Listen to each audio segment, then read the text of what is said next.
Welcome to the Conflict Zone, a channel dedicated to informing about major conflict points around the world. In this video, we will discuss yet another impressive operation by Israel, where they simultaneously detonated thousands of pagers and walkie-talkies being used by Hezbollah terrorists. How did Israel manage to do this? Don't forget to subscribe and click the notification bell to stay updated with all our latest news. Since these are outdated technologies for younger generations, let's first explain what is a pager and how does it work. A pager, also called a beeper, is a simple electronic device mainly used to send and receive short messages. It was very popular before the era of cell phones, especially in the 1980s and 1990s, and is known for its reliability and long-range coverage. A pager receives messages via radio signals sent by communication towers. To send a message to a pager, the sender dials a specific phone number linked to the pager and types the short text message, also known as an SMS, which is transmitted through radio networks. Pagers don't make phone calls or browse the internet. They only receive messages, displaying them on a small screen, and alert the user with a sound, a beep. Why do criminal and terrorist organizations use pagers? Pagers don't have GPS or internet connections, making it harder to track the exact location of the user.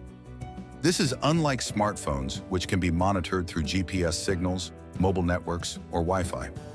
In many cases, pagers are not directly linked to a person, unlike smartphones that require a SIM card registered under the user's name. This makes pager use less personal and more anonymous. Because pagers have limited functions, basically only receiving messages, they are less susceptible to hacking or interception compared to more advanced technologies. This makes them useful for simple, secure communications. Authorities and intelligence agencies often focus on monitoring high-tech communications, such as smartphones, the internet, and social networks. The use of pagers and older technology is less likely to attract attention, adding an extra layer of security. The same applies to walkie-talkies. A walkie-talkie is a portable, handheld, two-way radio transceiver. Walkie-talkies are essential communication tools for many companies and organizations in various fields, including military, public safety, outdoor recreation, retail stores, and more. These devices offer the key advantage of providing fast communication and ease of use. In summary, criminals and terrorists might opt for these devices because of their simplicity, anonymity, and lower risk of being tracked, making them a useful tool for maintaining communications that are harder to monitor. As everyone knows, on Tuesday, September 17th, Israel managed to detonate thousands of pagers and walkie-talkies in the possession of Lebanese Hezbollah terrorists. The operation resulted in nearly 3,000 injured and an undetermined number of deaths, with some sources mentioning numbers between 10 to 20. However, what remains uncertain is exactly how Israel managed to do this. A theory gaining traction suggests that the Israelis were able to install explosives inside the pagers, causing them to detonate through a remote detonation circuit. But how did Israel manage this? Analyses of the wreckage indicate that the pager manufacturer was a Taiwanese company, Gold Apollo. The walkie-talkies were produced by a Japanese company, ICOM Incorporated. Somehow, Israel gained precise access to the batches of pagers and walkie-talkies produced by these companies that were destined for Hezbollah. According to information released so far, these devices began being delivered to the terrorists in February of this year, raising another interesting question. Why did the terrorist group decide to acquire pagers now? According to the most widely accepted theory at the moment, the Israelis convinced Hezbollah that their cell phones and radios were being tapped.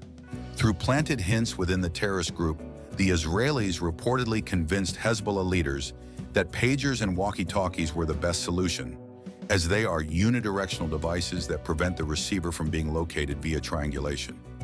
With Hezbollah leaders convinced that the Israelis were eavesdropping on their communications and that pagers were the best solution, they ordered thousands of devices from a production line likely controlled by Mossad, the Israeli intelligence service, which embedded a type of highly explosive plastic inside them.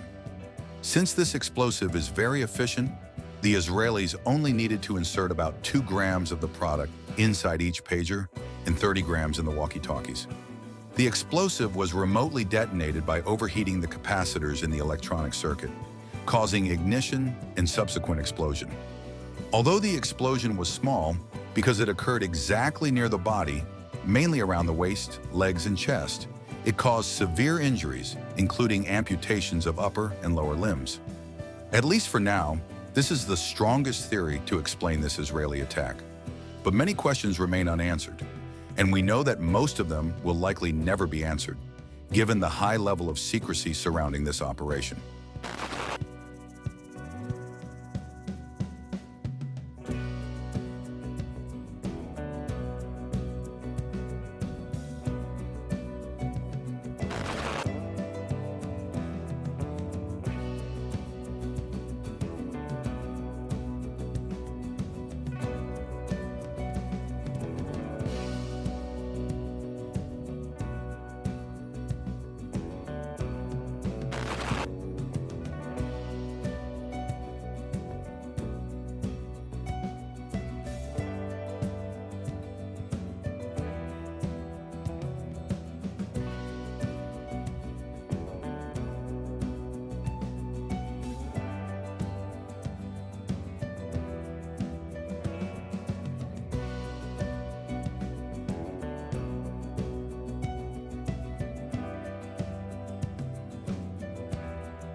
If you're not yet subscribed to the channel, make sure to do so and hit the notification bell to stay updated with the latest news. See you in the next video.